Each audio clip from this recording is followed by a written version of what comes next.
በነጋታው ቢሮዬ ድረስ እንድትመጣ ነገርኳት። እርሷም ያለማወላወል አደረገችው። በትዕቢት መንፈስ አንገቴን ወደ ወንበሩ አዘንብዬ እንድትቀመጥ አመለከትኳት። እርሷም እሺ ብላ ተቀመጠች። የምታደርገውን ሁሉ በአትኩሮት እከታተል ነበር። ቀድሞ ከማውቃቸው ሁሉ ለየት ያለች ናት።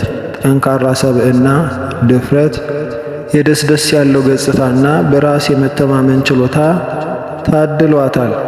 ምንም አይነት ትችት ባዘንብባትም አትደነግጥም። የምፈልጋቸው አይነት ጠባያት ያሏት ሴት ትመስላለች። በሕይወቴ ለመጀመሪያ ጊዜ ሀፍረት ተሰማኝ። ምንም እንኳን እኔ የ45 ዓመት ሴት እሷ ደግሞ በ30ዎቹ ውስጥ ያለች ወጣት ብትሆንም ውስጤ ግን ከእርሷ እጅግ ያነስኩ ያህል ይሰማኝ ነበር። የሥራ ግንኙነታችንን ሁኔታ መላልሼ ገመገምኩት። ሳሚያ ስራዬን ቀላልና ቀና ለማድረግ ዘወትር ትጥራለች። ከእኔ በኋላ የእኔን ሥራ ጫና ተሸክማለች። የምትወደኝ መሆኗን እንድገነዘብ ለማድረግ ምንጊዜም ጥረት ታደርጋለች። እኔ ግን ይህንን ሁሉ ክብካቤ፣ ጥንቃቄ ለእኔ ለማድረግ ለምን እንደምትፈልግ እንቆቅልሽ ሆኖብኛል። ምናልባትም በትምህርት ቤቱ ያሉ ክርስቲያኖች ስለ እኔ ጠባይ እና ከእኔ ምንም መጠበቅ እንዳለባት አስቀድመው ሳይነግሯት እንዳልቀሩ ገምቻለሁ። ሳሚያን ከመጥላት ይልቅ እንደውም በየጊዜው እየወደድኳት መጣሁ። ለየት ያለ የንግግር ችሎታ፣ ለስላሳ ድምፅ፣ ትህትናና ጥበብ በእርሷ ዘንድ አሉ። የተረጋጋና ሰላማዊ የሆነ ድባብም በዓይኗ ላይ ረቧል። እኔ ግን ስለ እነዚህ ነገሮች አንስቼ አስተያየት ሰጥቻት አላውቅም።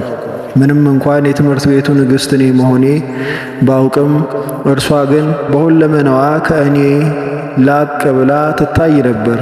እኔም እያደር ሳሚያን ይበልጥ እየወደድኳት መጣሁ። በመካከላችን መራራቅ ቀርቶ ወዳጅነት እየጠነከረ መጣ። ከውስጡ አንዳች ልዩ የሚስብ የሚማርክና የሚቆጣጠር ነገር አላት። እኔም ይህንን ተሰጥኦዋን ለመመርመር ወደድኩ። ለዚህ እንዲያመቸኝም የሆነ ምክንያት እየፈጠርኩ እርሷን ወደ ቢሮዬ ጠራት ነበር። አንድ ቀን በጥቅምት 1987 ዓመተ ምህረት ለብዙ ሰዓታት ሳንሰለቻች ከተጨዋወትን በኋላ ሳሚያ ለመሆኑ በእግዚአብሔር ታምኛለሽ ስል እንደዋዛ ጠየቅኳት። እርሷም አዎ ከእግዚአብሔር በቀር ሌላ አምላክ የለም ስትል መለሰችልኝ። ጆሮዬን ማመን ነው ያቃተኝ። እጅግ በጣም ተገርሜ ክርስቲያኖች በአንድ አምላክ ብቻ ነው እንዴ የምታምኑት ስል ጠየቅኳት። እርሷም መለስ አድርጋ አዎን በአንድ አምላክ ነው የምናምነው እኮ ስትል መለሰችልኝ። እኔ እንደሚገባኝ ግን ክርስቶስና ድንግል ማርያም የሚባሉ ተጨማሪ አማልክት አሏቸው አልኳት። እርሷም ተመቻቸችና ያማ በብዙ አማልክት ማምለክ ነው። እኛ እኮ በብዙ አማልክት አናመልክም፣ የምናመልከው በአንድ አምላክ ነው። ቀጠል አድርጋም ድንግል ማርያም የኢየሱስ ክርስቶስ እናት ናት እንጂ አምላክ አይደለችም ስትል ገለጠችልኝ። አንድ ትልቅ ፒራሚድ አናቴ ላይ የተናደ ነበር የመሰለኝ። ክርስትና በአንድ አምላክ ማመን ያስተምራል የሚለው ለእኔ እንግዳ ነገር ነው። ይህ ጉዳይ እኔ ስለ ክርስትና ከማስበው ፈጽሞ የተለየ ነው። ለክርስቲያኖች አስቸጋሪና ጨካኝ የሆንኩ ባለማወቄ መሆኑ ገባኝ። ምንም እንኳ በውስጤ ጸጸትና ሀፍረት ቢሰማኝም ከእርሷ ግን ብዙ ነገር ለመስማት ጓጓሁ። በክርስቲያኖች ላይ የፈጸምኩት ሁሉ ትዝ አለኝ። ምን አይነት አሰቃቂ ወንጀል ነው በእነርሱ ላይ ስፈጽም የኖርኩት? ስለ እነርሱ የበለጠ ለማወቅ ጓጓሁና እስቲ ስለ ክርስትና ንገሪኝ ስል ጠየቅኳት። ስለ ክርስትና መናገር ስትጀምር የጣዕም መዓዛ ክፍላችንን አወደው። የሚገርም እኮ ነው። እንዲህ ያለ መዓዛ ከዚህ በፊት ሸቶኝ አያውቅም። አቅሌን የሳትኩ መሰለኝ። ለመሆኑ በሕልሜ ነው ወይስ በእውኔ ይህ ሁሉ የሚሆነው ስል ራሴን ጠየቅኩ። ሐሳቤን እንደምንም አሰባሰብኩና ገለጻዋን በጥሞና መከታተል ጀመርኩ። ድንግል ማርያም ከእናት ከአባትም ተለይታ 12 ዓመት እስኪሆናት ድረስ በቤተ መቅደስ በሃይማኖታዊ ሥነ ሥርዓት አደገች። ከዚያም በትውፊቱ መሠረት ይጠብቃት ዘንድ ለአንድ አረጋዊ አደራ ተሰጠች። ነገር ግን በሁለቱ መካከል ምንም አይነት ግንኙነት ሳይኖር ኢየሱስ ክርስቶስን ወለደች። በመሃል አቋረጥኳትና ልክ ነሽ፣ ይህማ በቁርአንም ተገልጧል እኮ አልኳት። ከዚያ በኋላ ውይይቱ መቀጠል አልቻልኩም። የድካምና የመድረቅ ስሜት ተሰማኝ። ውይይታችንም እዚያ ላይ ተገታ። እርሷም በውስጧ የፈጠረችውን ነገር ሳትረዳ ቢሮውን ለቅቃ ወጣች። እንደ እውነቱ ከሆነ ላጠፋው የማይቻለኝ እሳት ለኩሳብኝ ነበር የሄደችው።